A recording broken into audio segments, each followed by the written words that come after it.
Choreographer Johnny master case గురించి అందరికీ తెలిసిందే. ఆ కేసు వేసిన వ్యక్తి కూడా ఈ మధ్య బయటకు వచ్చి ఇంటర్వ్యూలు ఇచ్చేస్తున్నారు.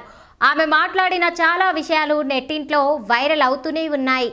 ఓ అమ్మాయి నో అంటే నో అని, ఓ అమ్మాయిని ఆట వస్తువులా ట్రీట్ చేయొద్దని, ఇది రివెంజ్ కోసం వేసిన కేసు కాదని, ఆత్మగౌరవం కోసం వేసిన కేసు అంటూ సదరు అమ్మాయి యూట్యూబ్ ఇంటర్వ్యూలో చెప్తూ వస్తోంది.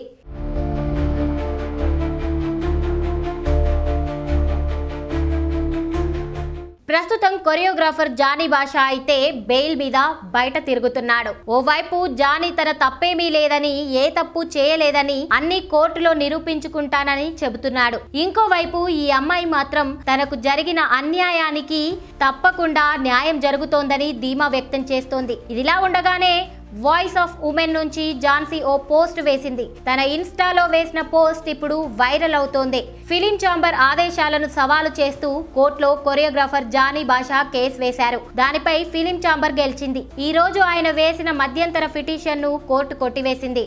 ఇది ఒక గొప్ప తీర్పు. పనిచేసే చోట మహిళల భద్రతకు ప్రాధాన్యత ఉందని, POSH మార్గదర్శకాలను అమలు చేసే సంస్థలకు మద్దతివ్వాలి.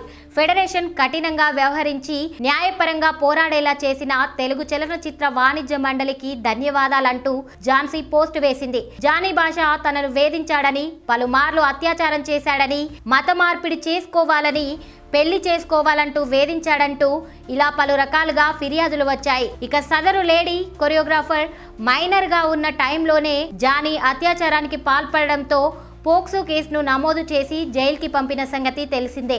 ఈ కేసు మూలాన జానీ నేషనల్ అవార్డు కూడా రద్దయింది. ప్రస్తుతం జానీ బెయిల్ మీద బయట ఉన్నాడు.